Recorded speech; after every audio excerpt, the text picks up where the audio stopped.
Danke bafethu, welcome back to Nkuli Soccer. Breaking news bafethu, indaba ephuma lapha eTanzania ukuthi iKaizer Chiefs ifuna istriker uSteven Mukwala.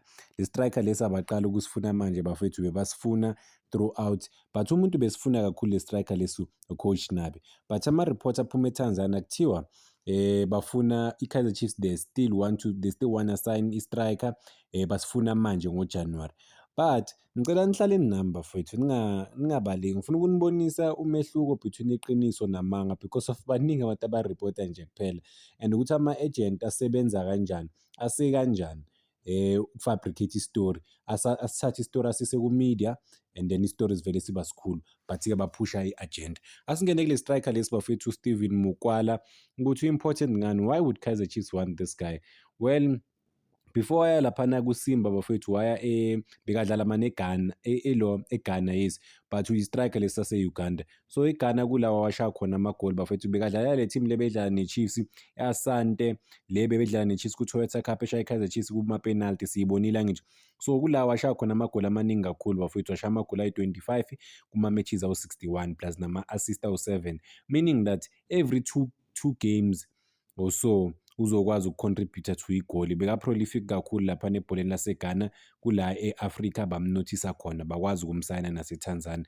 Obviously uCoach Nabi at the time aku-Chiefs, he paid more attention to ama-strikers adlala laphana e-East Africa, different parts of i-Africa, and then uke watravela laphana kuma-secret negotiations, azama ukudonsa le strike ukuthi size la e-South Africa. Unfortunately, i-movie ya-collapse. Why i-movie collapse? Because of kuze i-Kaizer Chiefs bafuna imali unreasonable, but ama-players maybe bawathenga. Le striker lesi is not even worth bafethu 3 million, but-ke ku-Kaizer Chiefs, guess what, ukuthi bafuna malini? Hayi, nama-teams ayangixaka. Makuze i-Kaizer Chiefs bavele bathi 10 million. Uthi alibheka iplayer lakhona, i-market value yakhona ifile, nama-league awadlalile ukuthi anjani, but-ke kuze i-Chiefs bavele bafune leyo mali leyo, bavele nje bafuna isamba. Uzibuza ukuthi i-Chiefs izowasayina kanjani-ke ama-player. Okay, nalo-ke iqiniso, i-Kaizer Chiefs bafethu wayefuna uCoach Nabi, not iKaizer Chiefs per se, because i-Chiefs ayibasayini normally abantu abadlala ko-Tanzania, abekho big kuleyo market leyo. Coach Nabi because i-market yase-Tanzania better than olokhunjani, better than abantu laba abakhona laphana ku-Kaizer Chiefs at the moment. Lesi i-striker sase-Uganda ebebasigijimisa kakhulu. I-agent lakhe manje basebenzisa i-media, because of ama-agent angithi bafethu ba-close ne-media, so basebenzisa i-media ukuthi i-media iqhubeke ilinke i-striker sabo ne-Kaizer Chiefs. Why? Because of if they continue to do that, bakhulisa ilokhunjani, i-market value. Why? Because of kuzoba nama-teams ambangayo. Even nale team la adlalela yona izofuna ukum-offera something greater or something big, ukuthi bamdonse ukuthi umfana, bamhehe ukuthi umfana ahlale eteamini for isikhathi. Kanti eqinisweni i-Chiefs ayisamfuni, and then they realize ngestory saka-Salum bafowethu ukuthi masikhuluma nge-Kaizer Chiefs, there's something about the team le Kaizer Chiefs ukuthi abantu abaningi they follow the story, media landela, then you become the biggest talk in town mekukhulunywa nge-Kaizer Chiefs, or igama lakho mele linked to i-Kaizer Chiefs. uSalum baskema i-Kaizer Chiefs, basebenzisa i-Kaizer Chiefs yena ne-agency yakhe ukuthi askeme i-team yakhe lapha eTanzania ukuthi athole i-biggest contract of his life.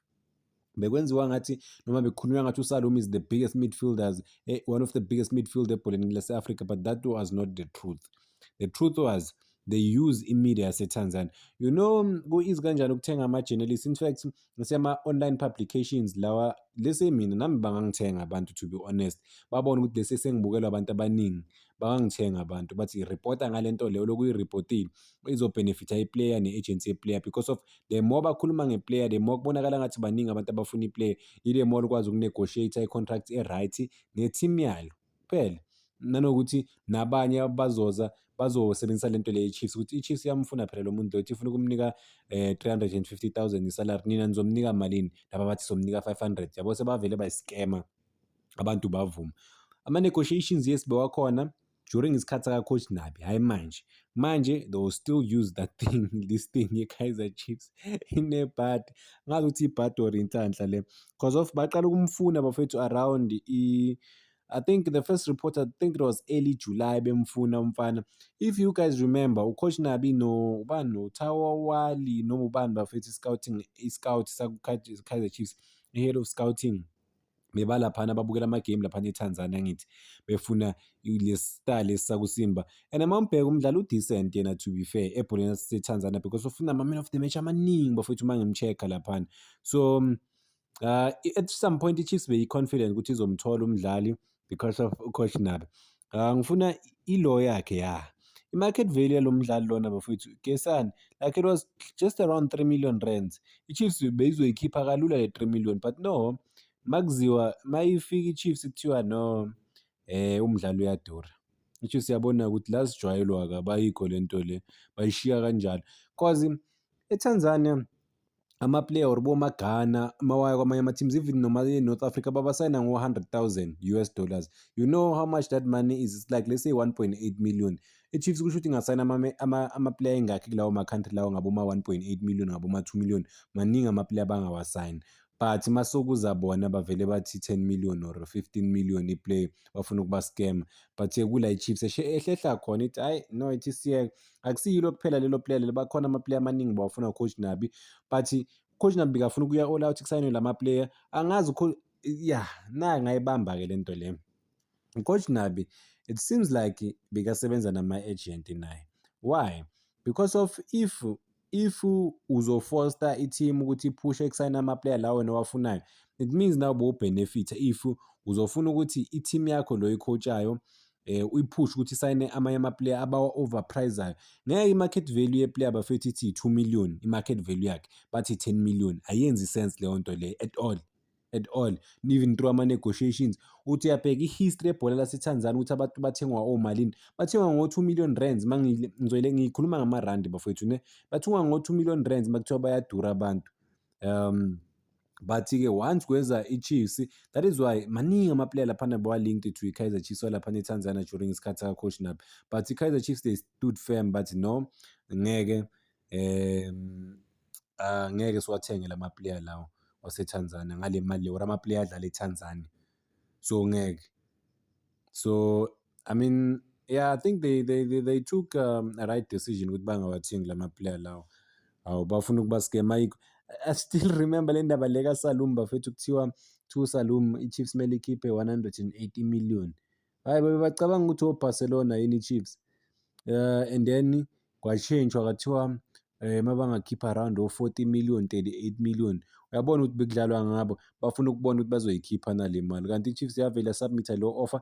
I-Chiefs into engichaza ngayo iyayimitha i-true market value ye-play if i-play 4 million izoyikhipha leyo 4 million leyo ithi nayi makunegotiathwa-ke bathi boma 5 million ithi lokhu naye 5 million hhayi ama-team ajika athi bayakwazi ukuyikhipha le mali le siyidabule-ke manje sithi sifuna 11 million kulana i-Chiefs-ke baleka khona ehlehla khona ivele ishiye kanjalo ingaphinde futhi ibuye. Umuntu ababuya ngike ngamusha uDotli aba-negotiator Cape Town Spurs yabagulela bathula 2 years baphinde futhi babuyela kusho ukuthi bebamfuna ngempela uDotli because makuza i-Chiefs bafuna imali e-serious yabo ukuthi i-player ku-National First Division or likuphi makuza nje i-Chiefs bafuna imali e-serious. Player ngiyaconfirma bafethu alizi ngoJanuwari ku-Kaizer Chiefs akuna chance ukuthi le player leli balisayine laphana ku-Kaizer Chiefs akuna chance ukuthi balisayine. So abantu noma bangareport abanye abantu because I realize